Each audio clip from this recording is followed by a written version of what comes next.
ಇದರಿಂದ ತುಂಬ ದೊಡ್ಡ ಮಟ್ಟದ ಬದಲಾವಣೆಗಳು ನಾವು ಕಾಣ್ತಾ ಇದ್ದೀವಿ. ಮತ್ತು ಇಲ್ಲಿ ಬರುವಂಥ ವ್ಯಕ್ತಿಗಳು ಯಾರ್ಯಾರು ಬಂದಿದ್ದೀರಾ ಅವರು ಈ ಕಾರ್ಯಕ್ರಮನ ನೀವು ಸದುಪಯೋಗ ಪಡಿಸ್ಕೋಬೇಕು. ಇಲ್ಲ ಅಂತ ಹೇಳಿದ್ರೆ ಇದು ತುಂಬ ಕಷ್ಟ ಆಗ್ತದೆ ಮುಂದಿನ ಜೀವನಕ್ಕೆ. ಯಾಕಪ್ಪ ಇದನ್ನು ಹೇಳ್ತಾ ಇದ್ದೀನಿ ಅಂತ ಹೇಳಿದ್ರೆ, ನಿಮಗೊಂದು ಸಣ್ಣದೊಂದು ಕತೆ ಹೇಳಬೇಕು ಅಂತ ನನಗೆ ಅನ್ನಿಸ್ತಾ ಇದೆ. ಒಬ್ಬ ವ್ಯಕ್ತಿ ಇದ್ದ. ಆ ವ್ಯಕ್ತಿ ಸಮಾಜದಲ್ಲಿ ಅವನದೇ ಅಂತ ರೀತಿಯಲ್ಲಿ ಬದುಕ್ತಾ ಇದ್ದ. ಅಂತ ಒಬ್ಬ ವ್ಯಕ್ತಿ ಒಂದು ದಿನ ಅವನ ಪ್ರೇಯಸಿ ಜೊತೆ ಮಾತಾಡ್ತಾ ಕೂತಿರ್ತಾನೆ. ಅಂಥ ಒಂದು ಸಂದರ್ಭದಲ್ಲಿ ಪೊಲೀಸರು ಬಂದು ಕೇಳ್ತಾರೆ, ಯಾರ ಜೊತೆ ಏನು ಮಾಡ್ತಾ ಇದೆ ಅಂತ ಕೇಳ್ತಾರೆ. ಕೇಳುವಂಥ ಸಂದರ್ಭದಲ್ಲಿ ಆ ಪೊಲೀಸ್ಗೂ ಮತ್ತು ಈ ವ್ಯಕ್ತಿಗೂ ಸ್ವಲ್ಪ ಮಾತು ಚಕಮಕಿ ನಡೀತದೆ. ಅಂಥ ಒಂದು ಸಂದರ್ಭದಲ್ಲಿ ಪೊಲೀಸರ ಹತ್ರ ಇದ್ದಂಥ ಒಂದು ಬಂದೂಕನ್ನು ತಗೊಂಡು ಆ ಪೊಲೀಸ್ನ ಶೂಟ್ನ ಮಾಡ್ತಾರೆ. ಅಷ್ಟಕ್ಕೆ ಸಾಲಲ್ಲ, ತಿರ್ಗಾ ಇಟ್ಕೊಂಡು ಸತ್ತಿರಂಥ ವ್ಯಕ್ತಿಗೆ ಮತ್ತೆ ಗುಂಡನ್ನ ಹೊಡೆದು ವಿಚಿತ್ರವಾಗಿ ಸಾಯಿಸ್ತಾರೆ. ಅದಾದ ನಂತರದಲ್ಲಿ ಅವನ್ನ ಪೊಲೀಸರು ಹಿಡಿಬೇಕು ಅಂತ ಪ್ರಯತ್ನ ಪಡ್ತಾರೆ. ಅಂಥ ಒಂದು ಸಂದರ್ಭದಲ್ಲಿ ತುಂಬ ನೂರಾರು ಜನ ಪೊಲೀಸರನ್ನ ಅವನು ಸಾಯಿಸ್ತಾನೆ. ಇದು ತುಂಬ ದೊಡ್ಡ ಮಟ್ಟದ ಸಮಸ್ಯೆ ಆಗಿದೆ ಪೊಲೀಸ್ ಇಲಾಖೆಗೂ ಮತ್ತು ಸರ್ಕಾರಕ್ಕೂ. ಇಂಥ ಒಂದು ವ್ಯಕ್ತಿನ ನಾವು ಹೇಗಾರ ಮಾಡಿ ಹಿಡಿಲೇಬೇಕು, ಅವನನ್ನು ಶಿಕ್ಷೆ ಪಡಲೇಬೇಕು ಅಂತ ಸರ್ಕಾರ ಮತ್ತು ಪೊಲೀಸ್ ಇಬ್ಬರು ಅಧಿಕಾರಿಗಳು ನಿರ್ಧಾರ ತಗೊಂಡು ಅವನ್ನ ಹಿಡಿಬೇಕು ಅಂತ ಪ್ರಯತ್ನ ಪಡ್ತಾರೆ. ಕೊನೆಗೆ ಅವನನ್ನು ಹಿಡಿಯುವಂಥ ಸಂದರ್ಭ ಬರ್ತದೆ. ಅವನು ತುಂಬ ಎತ್ತರವಾದ ಒಂದು ಬಿಲ್ಡಿಂಗಲ್ಲಿ ಅವನು ಕೂತಿರ್ತಾನೆ. ಅಂಥ ಜಾಗದಲ್ಲಿ ಸುತ್ತು ಪೊಲೀಸರು ತುಂಬ ದೊಡ್ಡ ಮಟ್ಟದಲ್ಲಿ ಗುಂಡಿನ ಕಾಳಗಗಳೇ ನಡೀತದೆ. ಈ ಕಡೆ ನಡೆಯುವಂಥ ಸಂದರ್ಭದಲ್ಲಿ ಕೊನೆಗೆ ಇನ್ನೇನು ಕೆಲವು ಕ್ಷಣ ಅವನು ಬಂಧಿಸಬೇಕು ಇಲ್ಲ ಸಾಯಬೇಕು ಅಂತ ಒಂದು ಸಂದರ್ಭ ಬರ್ತದೆ. ಆಗ ಅವನಿಗೆ ಎಲ್ಲೋ ಒಂದು ಕಡೆ ಜ್ಞಾನೋದಯ ಆಗಿದೆ. ನಾನು ಏನಾರ ಸಾಯುವಾಗ ನಾನು ಏನಾದರೂ ಒಂದು ಬರೀಬೇಕು ಅಂತ ಆ ವ್ಯಕ್ತಿಗೆ ಅನ್ನಿಸ್ತದೆ. ಆ ಸಂದರ್ಭದಲ್ಲಿ ಅವನು ಪೆನ್ನು ಪೇಪರ್ ತಗೊಂಡು ನೂರಾರು ಜನ ಸಾಯಿಸಿರ್ತಾರೆ, ನೂರಾರು ಕುಟುಂಬಗಳನ್ನ ಬೀದಿಗೆ ತಂದಿರ್ತಾರೆ ಪೊಲೀಸರು, ಕುಟುಂಬಗಳನ್ನ ಸಾಯಿಸಿ. ಅಂಥ ಒಂದು ವ್ಯಕ್ತಿ ಒಂದು ಏನಾರ ಬರೀಬೇಕು ಅಂತ ಒಂದು ಪೆನ್ ತಗೊಂಡು ಬುಕ್ ತಗೊಂಡು ಒಂದು ಚೀಟಿಲಿ ಬರೆಯೋಕ್ಕೆ ಶುರು ಮಾಡ್ತಾನೆ.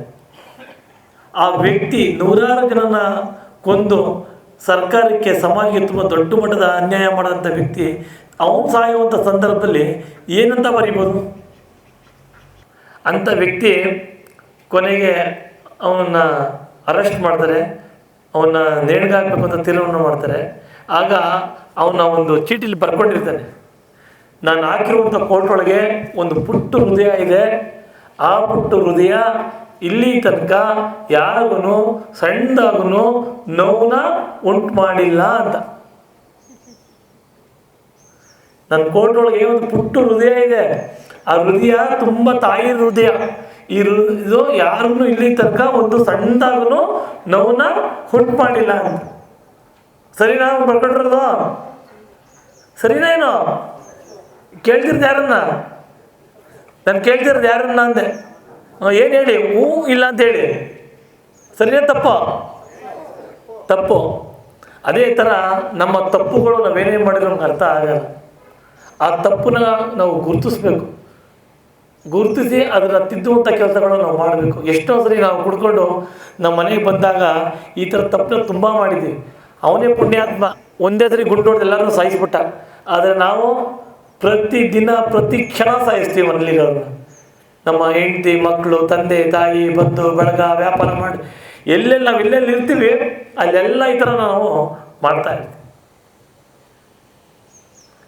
ಈ ಒಂದು ಕಾಯಿಲೆ ಬಗ್ಗೆ ನೀವು ಜಾಗೃತರಾಗಬೇಕು. ನಿಮ್ಮ ತಪ್ಪನ್ನ ನೀವು ತಿದ್ಕೋಬೇಕು. ನಿಮ್ಮ ತಪ್ಪನ್ನ ನೀವು ತಿದ್ಕೊಳ್ದೆ ಬದಲಾವಣೆ ಆಗೋಕ್ಕೆ ಸಾಧ್ಯವೇ ಇಲ್ಲ.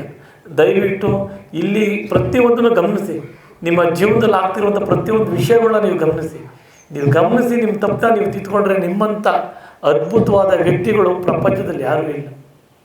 ಎಲ್ಲ ತಪ್ಪು ಮಾಡಿದ್ದಾರೆ, ಎಲ್ಲ ತಪ್ಪನ್ನ ತಿದ್ಕೊಂಡಿರೋರೇ ದೊಡ್ಡ ವ್ಯಕ್ತಿಗಳಾಗಿರೋರು. ಅದರಿಂದ ನಿಮ್ಮ ತಪ್ಪುಗಳನ್ನ ನೀವು ತಿದ್ದಿ ಮುಂದೆ ಕೆಟ್ಟದಕ್ಕೆ ಉದಾಹರಣೆ ಆಗಿರುವಂಥ ವ್ಯಕ್ತಿಗಳು ಒಳ್ಳೆಯದಕ್ಕೆ ನೀವು ಉದಾಹರಣೆ ಆಗಬೇಕು ಅಂತ ನಾನು ಈ ಸಂದರ್ಭದಲ್ಲಿ ಕೇಳ್ಕೊತೀನಿ.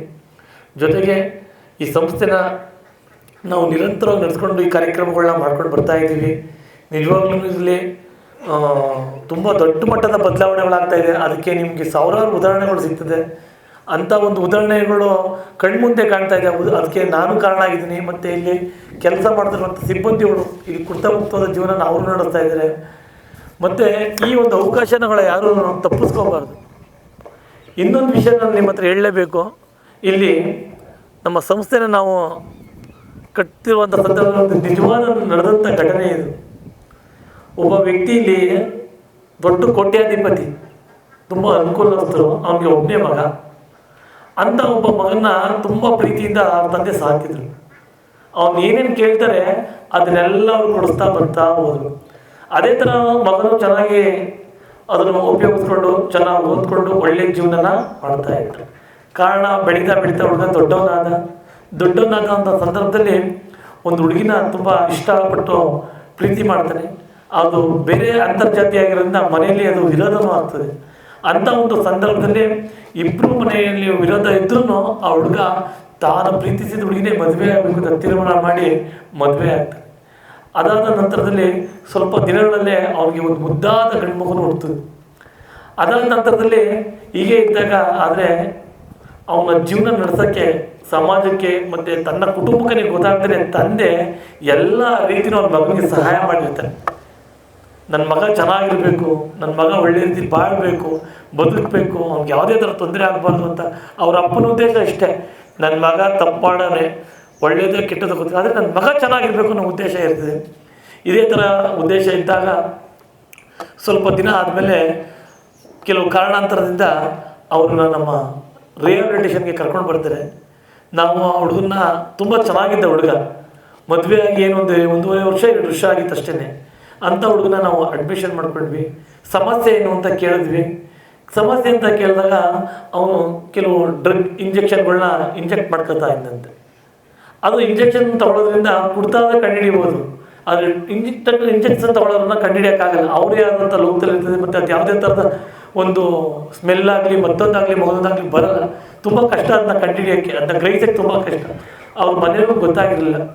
ಆಯಿತು ಬಿಡಿ, ಅದೇನೈತೆ ಅದನ್ನೆಲ್ಲನೂ ನಾವು ಟ್ರೀಟ್ಮೆಂಟ್ ಮಾಡೋಣ ಅಂತ ಟ್ರೀಟ್ಮೆಂಟ್ ಮಾಡೋಕ್ಕೆ ಹೆಲ್ತ್ ಚೆಕಪ್ ಮಾಡಿದ್ವಿ. ಆದರೆ ಆ ಹುಡುಗನ ಕೇಳಿದ್ವಿ, ಏನಪ್ಪ ಈ ಥರ ತಪ್ಪೆಲ್ಲ ಮಾಡ್ಕೊಂಡಿದ್ದಿಲ್ಲ, ಸ್ನೇಹಿತರ ಸಹವಾಸ ಮಾಡಿ ಏನು ಮಾಡ್ತಿದ್ದೆ? ಇಲ್ಲ ಅಣ್ಣ, ನನ್ನ ತಪ್ಪು ನನಗೆ ಅರ್ಥ ಆಯಿತು, ಇನ್ನು ಮುಂದೆ ಇಂಥ ಒಂದು ಚಟನ ನಾನು ಮಾಡಲ್ಲ, ನಾನು ನನ್ನ ಕುಟುಂಬದ ಜೊತೆ ಮಾಡ್ತೀನಿ ಅಂತ ಅವಳು ಹೇಳಿ ಅವನು ನಿರ್ಧಾರ ಮಾಡಿದ್ದ. ಅದಾದ ನಂತರದಲ್ಲಿ ಚೆಕಪ್ ಎಲ್ಲ ಮಾಡಿಸಿದ್ವಿ. ನೀವು ನಂಬಲ್ಲ ಸ್ನೇಹಿತರೆ, ಆ ಹುಡುಗ ಬದುಕಬೇಕು ಅಂತ ಆಸೆ ಇತ್ತು. ಅವ್ರ ತಂದೆಗೆ ಒಂದು ಮಗನ ಉಳಿಸ್ಕೋಬೇಕು ಅಂತ ಆಸೆ ಇತ್ತು. ಅವನಿಗೆ ಬದುಕೋಕ್ಕೆ ಆಗದೆ ಇರುವಂಥ ಒಂದು ಕೆಟ್ಟ ಕಾಯಿಲೆ ಅವನಿಗೆ ಆವರಿಸಿತ್ತು. ಅದು ಯಾವ ರೀತಿಯಪ್ಪ ಅಂದರೆ ಅವ್ರು ತಗೊಳ್ಳೋ ಇಂಜೆಕ್ಷನಿಂದ ಅವ್ರಿಗಿದ್ದಂಥ ಕಾಯಿಲೆ ಈ ಹುಡುಗನ ಬಂದಿತ್ತು. ಇದನ್ನು ಯಾವ ಕಾಯಿಲೆ ಅಂತ ಹೇಳೋದು ಬೇಡ, ಆ ವ್ಯಕ್ತಿ ಯಾರು ಅಂತ ಹೇಳೋದು ಬೇಡ. ಈ ರೀತಿ ಸಂದರ್ಭಗಳು ಬರ್ತದೆ. ಆದರೆ ಭಗವಂತ ನಿಮ್ಗೊಂದು ಒಳ್ಳೆ ಅದ್ಭುತವಾದ ಅವಕಾಶನ ಕೊಟ್ಟಿದ್ದಾನೆ. ನೀವು ಈ ಅವಕಾಶನ ನೀವು ಬಳಸ್ಕೋಬೇಕು. ಒಳ್ಳೆ ಜೀವನನ ನೀವೆಲ್ಲರೂ ಮಾಡಬೇಕು. ಈ ಅವಕಾಶನ ನೀವು ಮಿಸ್ ಮಾಡಿಕೊಂಡ್ರೆ ಅದರಂಥ ದೊಡ್ಡ ಅಪರಾಧ ಇನ್ಯಾವುದೂ ಇಲ್ಲ.